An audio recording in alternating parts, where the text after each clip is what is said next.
Capítulo 1. Variación en la domesticidad. Aquí se hablará sobre causas de variabilidad, efectos del hábito y uso y desuso de las partes, variación correlativa, carácter de las variedades y especies, origen de variedades domésticas de una o más especies, palomas domésticas, sus diferencias y origen, principios de selección seguidos desde la antigüedad, sus efectos, selección metódica y selección inconsciente, origen desconocido de nuestros productos domésticos, circunstancias favorables al poder selectivo del hombre. Causas de variabilidad. Cuando comparamos a los individuos de la misma variedad o subvariedad de las plantas o animales que creíamos desde hace más tiempo, uno de los primeros puntos que nos llama la atención es que por lo general difieren más unos de otros que los individuos de cualquier especie o variedad en estado natural. Y así reflexionamos sobre la amplia diversidad de las plantas y animales que han sido creados y que han variado en todos los tiempos y bajo los climas y tratamientos más diferentes. Nos vemos forzados a concluir que esta gran variabilidad se debe a que nuestros productos domésticos han sido creados bajo condiciones de vida no tan uniformes y a algo distintas de aquellas a las que habían estado sometidas las especies madres en estado de naturaleza. También hay ciertas verosimilitudes en la opinión propugnada por Andrew Knight, en el sentido de que esa variabilidad puede estar en parte seleccionada por el exceso de alimentación. Parece claro que los seres orgánicos tienen que estar expuestos durante varias generaciones a nuevas condiciones para que se produzca un grado considerable de variación, y una vez que el organismo ha comenzado a cambiar, por lo general sigue variando durante muchas generaciones. No se registra un caso en el que un organismo variable haya cesado de cambiar cuando es cultivado. Las plantas que cultivamos desde hace más tiempo, como por ejemplo el trigo, continúan produciendo nuevas variedades. Los animales que creamos desde tiempos más remotos son todavía capaces de modificarse o perfeccionarse con rapidez. Hasta donde se me es posible juzgar después de haber estudiado el asunto, las condiciones de la vida parecen actuar en dos sentidos: directamente sobre la organización o sobre ciertas partes solamente, e indirectamente afectando el sistema reproductor. Con respecto a la acción directa, es necesario mantener presente que en todo caso, como ha insistido en fechas recientes el profesor Weissman, y tal como he demostrado incidentalmente en mi obra Variación de la domesticidad, hay dos factores a saber: la naturaleza del organismo y la naturaleza de las condiciones. El primero parece ser, con mucho, el de mayor importancia, ya que variaciones casi semejantes surgen a veces bajo condiciones que por lo que es posible saber son distintas. Por el contrario, variaciones diferentes surgen bajo condiciones que parecen ser casi uniformes. Los efectos sobre la descendencia son definidos o indefinidos. Pueden ser considerados dentro del primer grupo cuando todos o casi todos los hijos de ejemplares expuestos a ciertas condiciones durante varias generaciones se modifican de la misma manera. Es en extremo difícil llegar a una conclusión con respecto al alcance de los cambios producidos definitivamente. Así, empero, no puede caber duda sobre muchos cambios leves, tales como tamaño por la cantidad del alimento, color por la naturaleza del alimento, espesor de la piel y pelo por el clima, etc. Cada uno de las infinitas variaciones que hemos visto en el plumaje de nuestras gallinas debe haber tenido alguna causa eficiente, y si la misma causa hubiera de actuar con uniformidad durante una larga serie de generaciones sobre individuos nuevos, es probable que todos resultaran modificados de la misma manera. Tales hechos como los complejos y extraordinarios brotes que siguen invariablemente a la inoculación de una minúscula gota de veneno por un insecto, de los que producen excrescencias en las plantas, nos demuestra que modificaciones singulares podrían resultar en los vegetales de un cambio en la composición química de la savia. La variabilidad indefinida es una resultante mucho más común del cambio de las condiciones que de la variabilidad definida y es muy probable que haya desempeñado un papel mucho más importante en la formación de nuestras razas domésticas. Vemos la variabilidad indefinida en las infinitas peculiaridades leves que distinguen a los individuos de la especie misma y que no pueden ser explicadas por la herencia de los padres o de algún antepasado. Incluso ocasionalmente aparecen diferencias muy marcadas entre los cachorros del mismo parto o en las plantas nacidas de semillas de una misma cápsula. A largos intervalos de tiempo de entre millones de individuos criados en el mismo país y nutridos casi del mismo alimento surgen desviaciones de estructura tan poderosamente marcadas que merecen calificarse con el nombre de monstruosidades y que estas no pueden ser distinguidas por una línea precisa de variación menos considerables. Todos estos cambios de estructura, sean muy leves o en extremo pronunciados, que aparecen entre un número de individuos que viven juntos pueden ser considerados como efectos indefinidos de las condiciones de vida sobre cada organismo individual. Casi del mismo modo en que un enfriamiento afecta a hombres diferentes de un modo indefinido, causando tos, resfrío, reumatismo o inflamación de diversos órganos.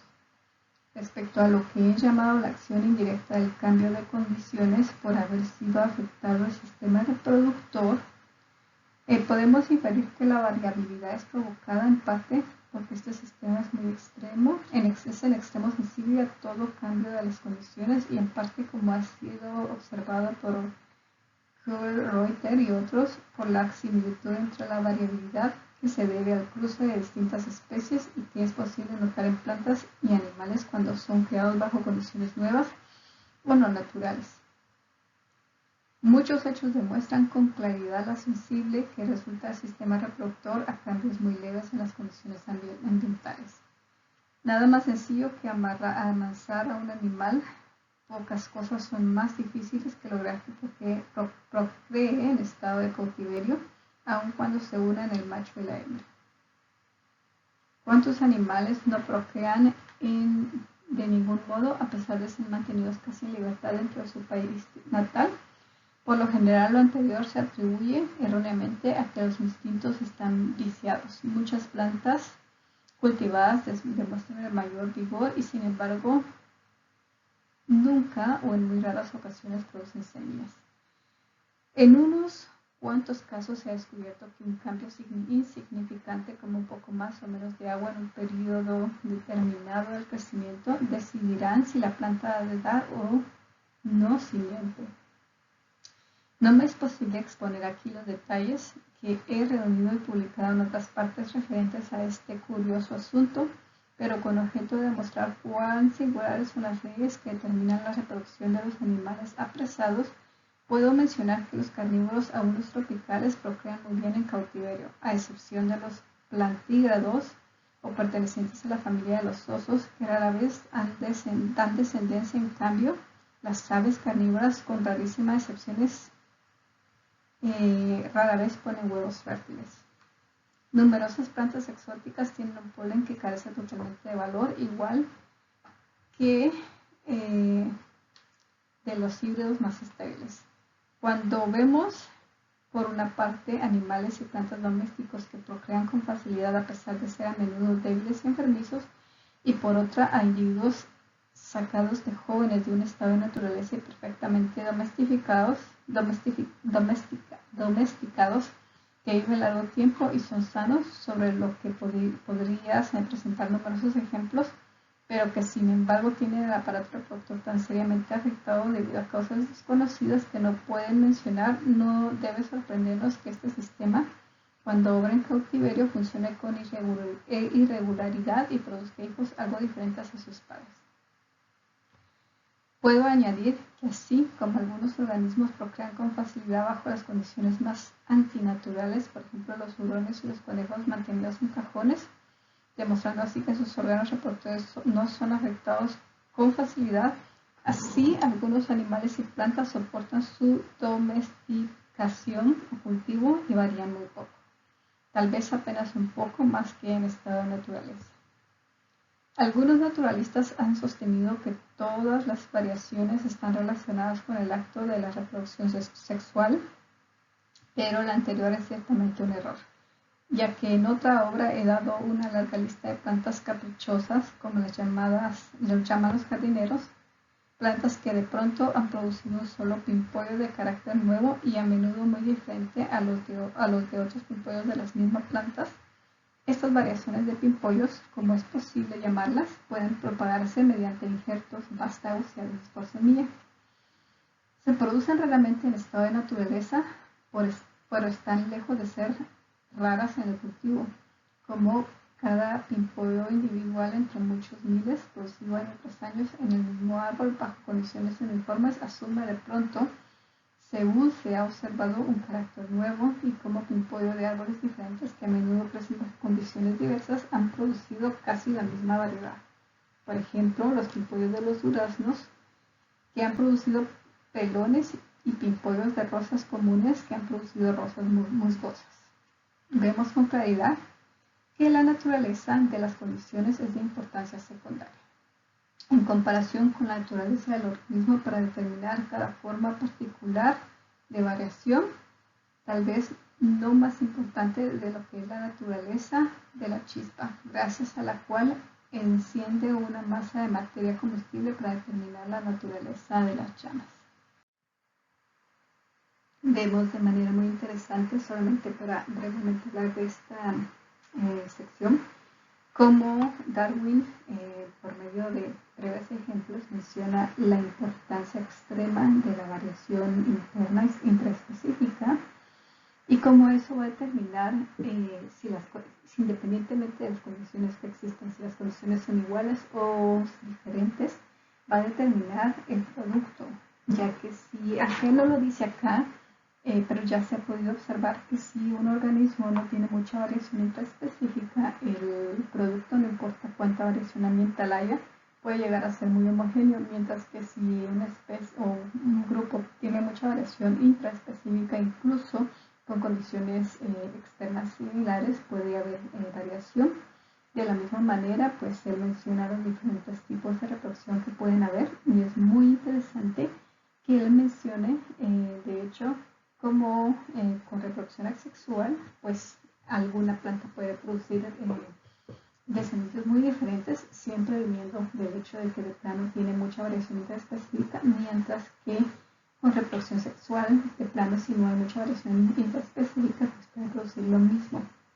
Esto es muy complejo y la verdad es que sí requiere pues contemplar muchas otras causas, pero en breve lo que él ha querido discutir en esta primera sección es acerca de la variación intraespecífica y cuál importante es la variación morfológica intraespecífica, porque en este momento él aún no conocía sobre la herencia genética.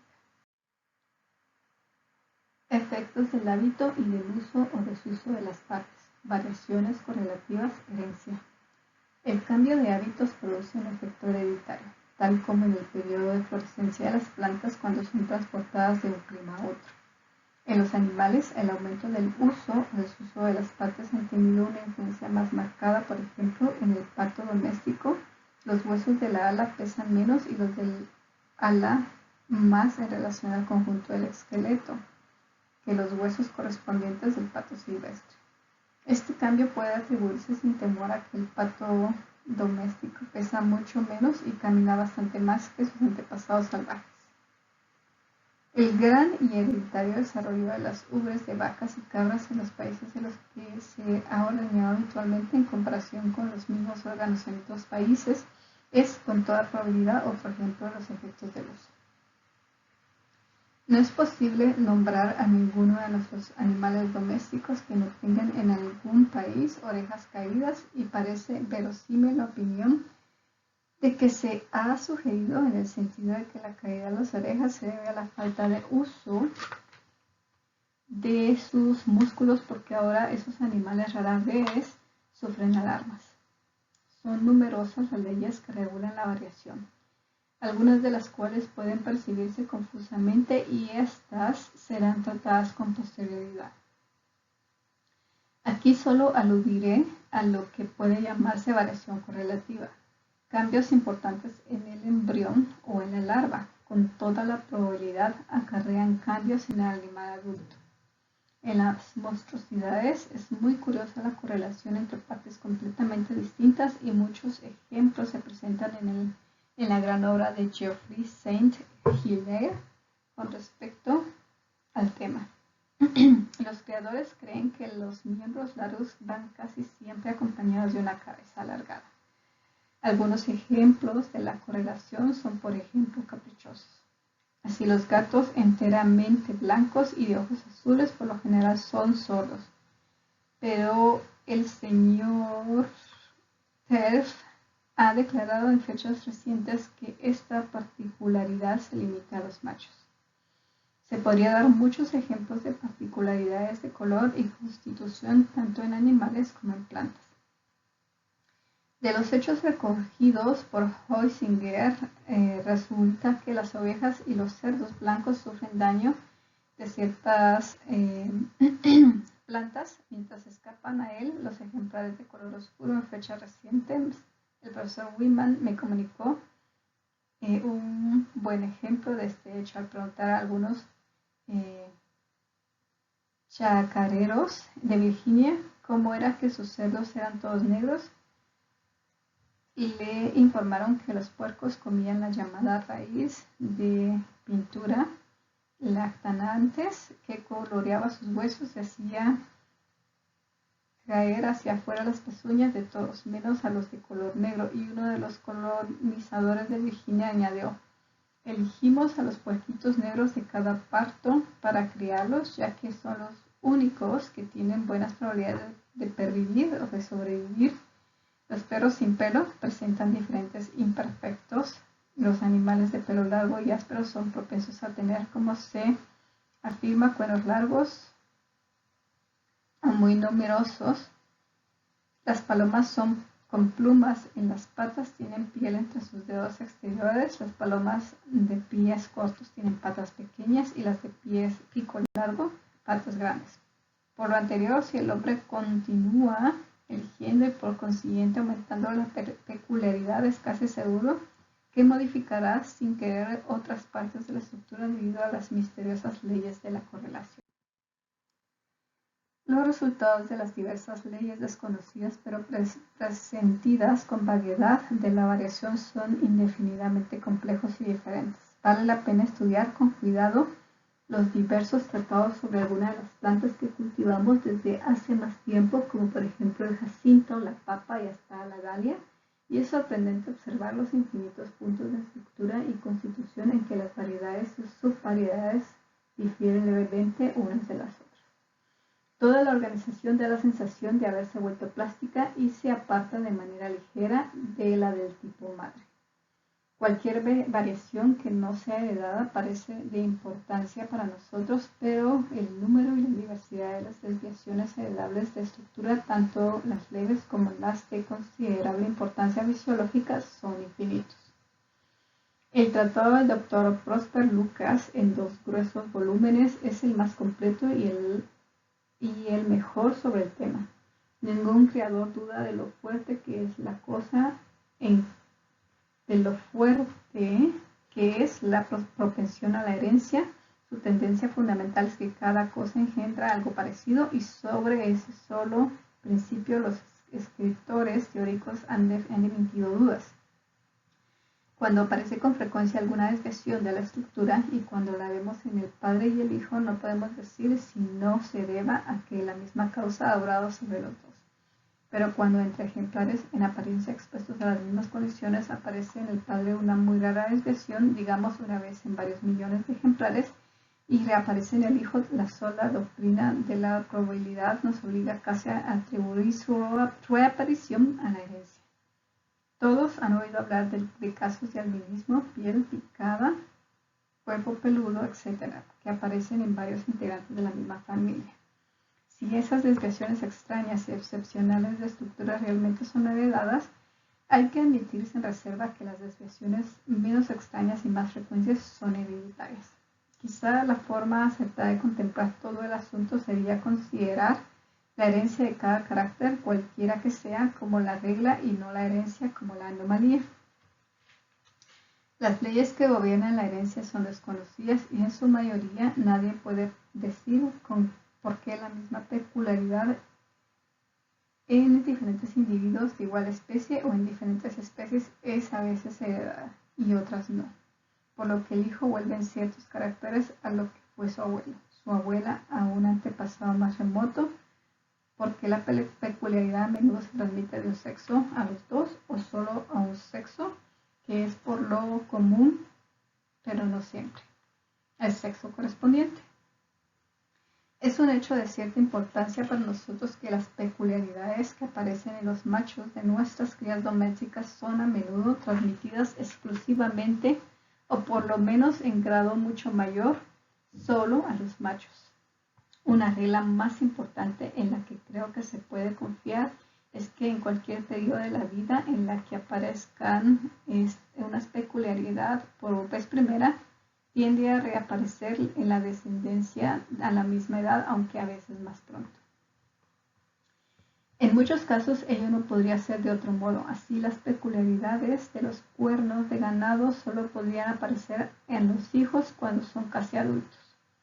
Las peculiaridades de los gusanos de seda aparecen en la etapa correspondiente a la oruga o del capullo, pero las enfermedades hereditarias y algunos otros hechos me llevan a creer que la regla tiene mayor alcance y que cuando no existen razones visibles para que aparezca una peculiaridad a una edad particular, tiende, empero, a aparecer en los hijos en el mismo periodo en que surgió en el padre. Pienso que esta regla es de la mayor importancia para explicar las leyes de la embriología. Estas observaciones se limitan, por supuesto, a la primera aparición de la peculiaridad y no a la causa primaria que puede haber obrado sobre los óvulos o sobre el elemento macho. Casi de igual modo en el que el aumento del largo de los cuernos en el hijo de una vaca de cornamenta corta y de un toro de astas largas, aunque aparece tarde en la vida, es evidentemente debido al elemento macho. Ya que he aludido al asunto de la reversión, puedo aquí referirme con brevedad a una afirmación a menudo formulada por los naturalistas, que nuestras variedades domésticas, si vuelven a ser silvestres, retornan gradual, pero invariablemente a los mismos caracteres que sus razas primitivas. Por lo anterior, se ha alegado que las razas domésticas no pueden sacarse deducciones sobre especies en estado de naturaleza. En vano he procurado descubrir sobre cuáles hechos concluyentes se fundamenta la afirmación mencionada, que se ha hecho tan a menudo y con tanta osadía. Sería muy difícil probar su veracidad. Podemos concluir sin temor que muchísimas de nuestras variedades domésticas más pronunciadamente diferenciadas no podrían ni siquiera vivir en estado salvaje. En muchos casos no sabemos cuál fue la raza primitiva y por lo tanto no es posible decir si se ha verificado una reversión casi perfecta. Con el objeto de impedir los efectos de los cruzamientos sería necesario que no una sola variedad hubiera quedado suelta en su tierra natal. Sin embargo, dado que nuestras variedades vuelven efectivamente en algunos caracteres hacia formas ancestrales, no me resulta improbable que si no fuera posible lograr aclimatar o hubiésemos de cultivar durante muchas generaciones las diversas clases de col, por ejemplo, en el suelo muy pobre, caso en el cual empero habría que atribuir algún efecto a la acción definida de la pobreza del suelo, pues volverían en gran parte y hasta en su totalidad al tipo original. Que tuviera o no éxito el experimento, ya que con el propio experimento habrían cambios en las condiciones de vida.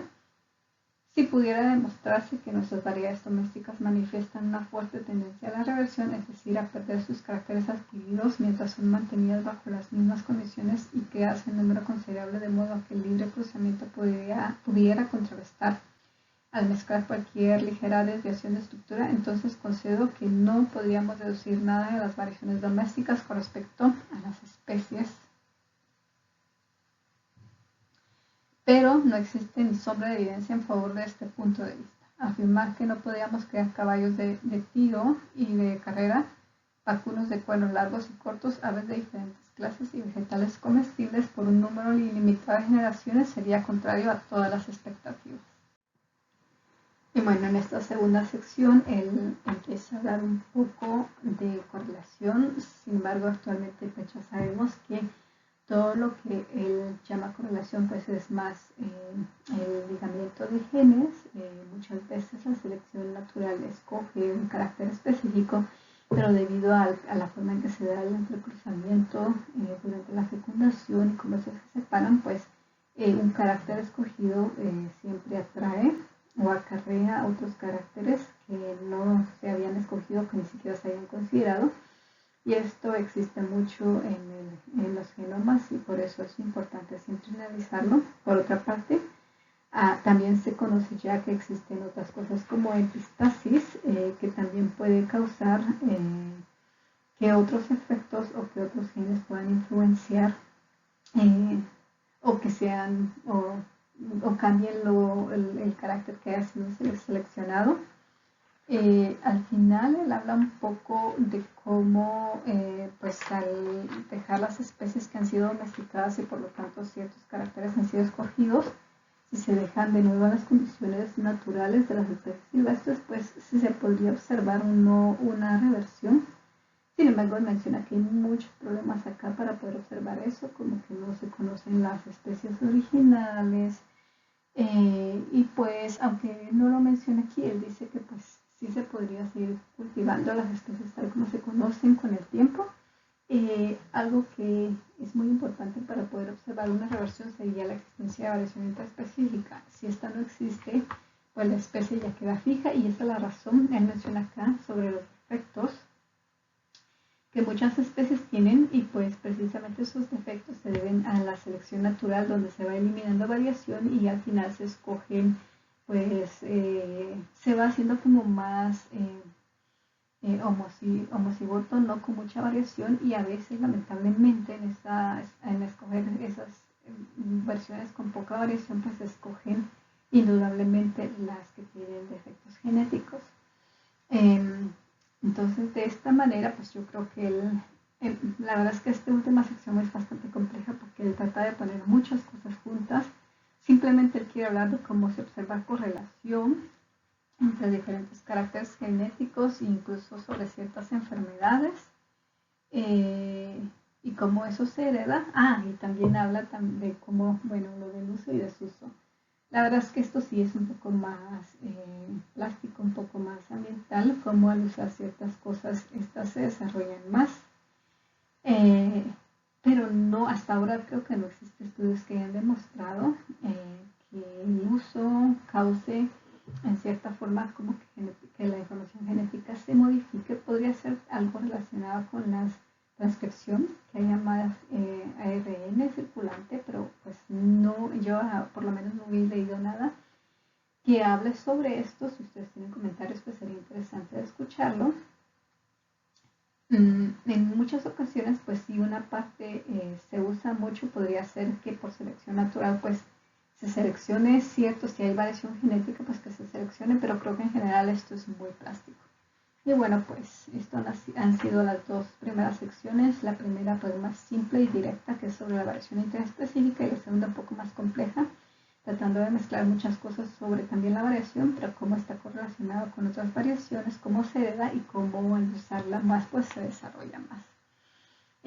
Espero les guste y pues ya para la próxima pues hablaremos de las siguientes partes del capítulo 1. Muchas gracias por escuchar.